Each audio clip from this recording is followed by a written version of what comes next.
Un troisième ouvrage, lui aussi extrait de l'ouvrage principal Les grandes questions existentielles, lui s'intitule La nouvelle spiritualité libre, naturelle et transreligieuse, et son sous-titre c'est Pour sortir enfin du matérialisme déshumanisant et des obscurantismes religieux. Bon, le sous-titre explicite exactement le programme. On est pris entre deux béances ou deux abîmes folles. D'un côté, le matérialisme, et de plus en plus d'âmes pressentent que ce matérialisme est contraire au bien et au sens propre inhumain, déshumanisant. Mais de l'autre, on voit bien que les religions traditionnelles elles-mêmes ont failli. D'ailleurs, le Dalai Lama lui-même, dans un de ses derniers petits ouvrages, intitule un de ses chapitres La faillite des religions. Et il dit Je prends acte de la faillite des religions. D'ailleurs, comment ne pas prendre acte de la faillite des religions? Malgré toute la valeur que les unes et les autres peuvent receler en leur sein, il n'y a pas, elles ont failli. Elles ont failli l'une et l'autre à leur mission divine, et tout particulièrement peut-être pour ce qui concerne la religion chrétienne, qui au lieu de donner le goût du divin, le goût du sacré, ont généré dans les âmes massivement un rejet épidermique du religieux. En réalité, c'est un rejet épidermique du religieux qui malheureusement est confondu avec le divin lui-même. D'où l'intérêt d'apprendre à distinguer la spiritualité du religieux sans les confondre. Et c'est d'ailleurs l'objet de ce petit livre, de dire qu'il est possible de développer une spiritualité transreligieuse, libre et naturelle. Et pour cela, il faut opérer un travail très attentif de critique. D'une part, concernant le matérialisme, l'idéologie matérialiste qui domine sans partage aujourd'hui tous les esprits et toutes nos institutions.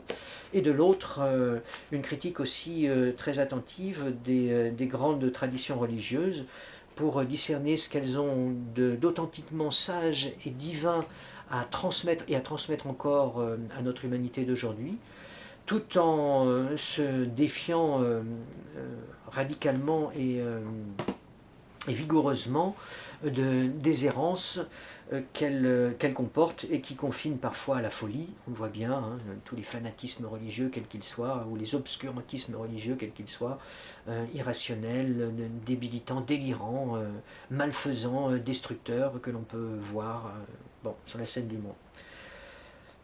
Pour la critique du matérialisme, on s'attaque à trois grandes dogmatiques qui constituent des dogmatiques indiscutables et qui sont les pivots des enseignements universitaires aujourd'hui.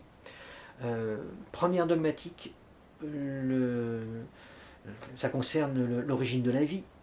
Et quand on regarde les manuels qui sont donnés à nos enfants, à nos jeunes gens dans les collèges ou dans les lycées, on voit cette doctrine, on peut l'appeler néo-darwinienne à défaut d'autres terminologies. Elle consiste à dire, en réalité elle consiste à raconter une histoire qui est une véritable fable. Elle commence vraiment comme les fables pour les enfants. Il était une fois, il y a très très longtemps sur notre planète bleue, au bord des océans primitifs, sans doute dans une flaque d'eau, suite au brassage des vagues, les ressacs, et puis peut-être l'alternance de la lune, peut-être une foudre qui est tombée bien malencontreusement sur la flaque d'eau, hop, tout à coup, la première cellule vivante. On nous raconte, on nous fait croire, on veut nous faire croire que la vie est sortie par hasard d'une flaque d'eau suite au brassage des particules élémentaires qui étaient en dissolution dans la flaque. Les sels minéraux en fait, et puis quelques autres molécules simples. Ce qu'il faut absolument dire et dénoncer vigoureusement et frontalement, c'est l'énorme mensonge que de présenter cette thèse comme étant une thèse scientifique. On la présente comme étant une vérité scientifique avérée. Mais il faut absolument rappeler que depuis les 150 ans que cette doctrine existe, jamais aucun laboratoire de biochimie n'a réussi à faire sortir la moindre petite première cellule vivante à partir d'un bouillon de molécules élémentaires. Jamais. C'est donc une pure hypothèse, et certainement pas une vérité scientifique. Voilà le premier grand mensonge. Il faudrait l'enlever de tous les manuels scolaires et rappeler que ce n'est qu'une hypothèse parmi d'autres. Et si on la présente comme étant une vérité scientifique, on verse non plus dans les sciences, mais on verse dans de la science-fiction, parce que, encore une fois, cette thèse n'a jamais été vérifiée. Première doctrine donc, l'origine de la vie issue des océans primitifs par hasard. Deuxième doctrine matérialiste que l'on conteste ouvertement, c'est le dogme de l'identité, du mental et du neuronal. Alors on voit dans les émissions de télévision, on invite des animateurs, des animatrices très très sympathiques et qui vont inviter eux-mêmes des neuroscientifiques, puisque ce sont les scientifiques qui sont à la mode aujourd'hui. Et quasiment sans exception, ces scientifiques commettent du point de vue scientifique et du point de vue épistémologique une erreur rédhibitoire. Ils confondent tout simplement le cerveau avec la pensée. Et on rappelle ici que ce n'est pas le cerveau qui pense, c'est le penseur. Et on nous présente la plupart du temps les mêmes expériences de neurosciences, qui consistent à demander à une personne qui est un patient de se prêter au jeu du cobaye. Donc on la met en général dans un scanner, on l'a briefé au préalable, on lui demande lorsqu'elle sera dans l'appareil, dans le scanner, de soit se remémorer des souvenirs heureux. Et puis pendant ce temps-là, on regardera ce que cela produit sur son cerveau. Ou bien on lui demande d'effectuer un certain nombre d'opérations cognitives élémentaires, lire un texte, ou bien faire des opérations arithmétiques. Même chose, on regarde ce que cela produit sur le cerveau. Dans cette expérience, de cette expérience, nos neuroscientifiques et les commentateurs de toutes sortes vont ensuite dire sans prudence ni réserve minimale, vont conclure c'est telle ou telle zone du cerveau, et on va nous montrer avec des très jolis schémas, avec des jolies musiques planantes, on va nous montrer, oui, telle ou telle zone du cerveau étant activée. En réalité, ce que l'on voit, c'est une circulation de sang, c'est rien d'autre, un afflux de sang dans telle zone du cerveau, et on va nous dire telle aire cérébrale est le siège de la raison, le siège des émotions, et on conclura, là encore, sans prudence, c'est le cerveau qui est ému, qui calcule, qui pense.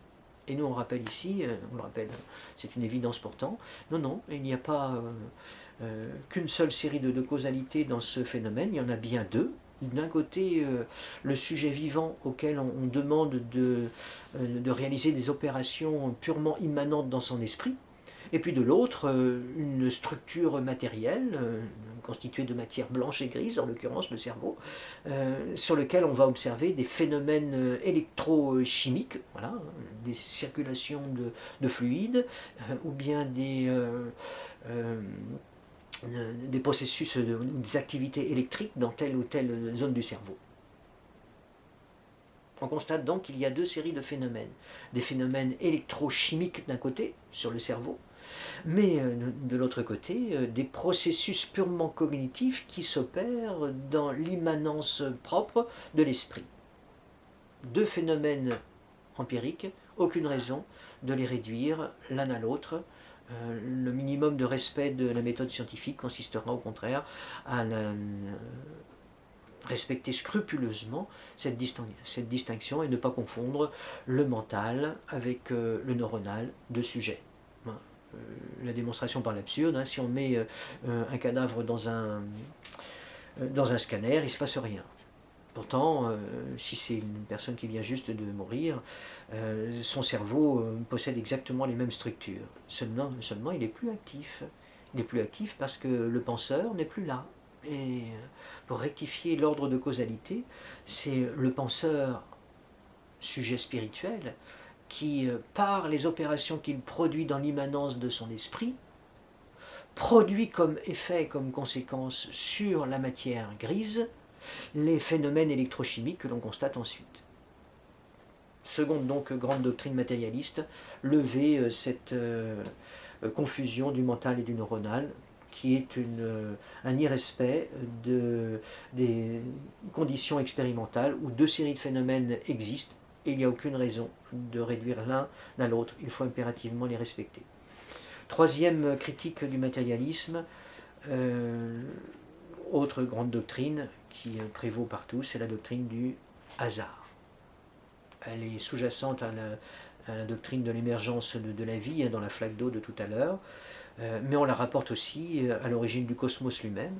À l'origine du cosmos, on nous dit, au moment du Big Bang, il y avait de la matière purement chaotique, et le brassage, là encore, fortuit de ces particules élémentaires, des protons en réalité, puisque ce sont les seules particules qui existent au tout premier temps de l'univers.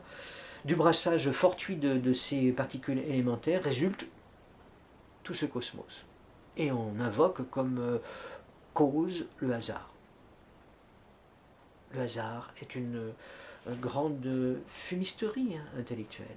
Si on y réfléchit un tout petit peu, le hasard, qu'est-ce que c'est? Le hasard, ou bien c'est un aveu d'ignorance, on veut simplement dire que finalement, on ne connaît pas la véritable cause. On ne peut pas l'énoncer, nos moyens sont trop limités, intellectuels, instrumentaux, sont trop limités pour pouvoir atteindre la connaissance de ce que l'on observe dans l'univers. Bon, c'est recevable absolument, l'ignorance. Il y a de très nombreux domaines par rapport auxquels on est acculé à la limite, à nos limites humaines. Mais s'il s'agit d'ignorance, il ne s'agit pas de science. Donc la doctrine du hasard n'a rien à faire dans les sciences si elle s'identifie à un aveu d'ignorance. L'autre acception du mot hasard, c'est de confondre c'est de faire dire, l'autre acception du mot hasard, c'est de l'identifier à une non-cause. On ne dit pas qu'on ne connaît pas les causes, on dit qu'il n'y en a pas. Il n'y a pas de cause. Mais on voit tout de suite le paralogisme, puisqu'on prétend exister l'univers en disant si les choses apparaissent telles qu'elles sont, c'est à cause du hasard. Paralogisme tellement énorme qu'il est très étonnant qu'il ne saute pas aux yeux.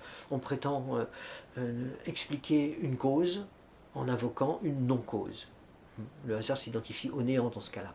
Ou bien le hasard s'identifie à l'ignorance, ou bien le hasard s'identifie au néant.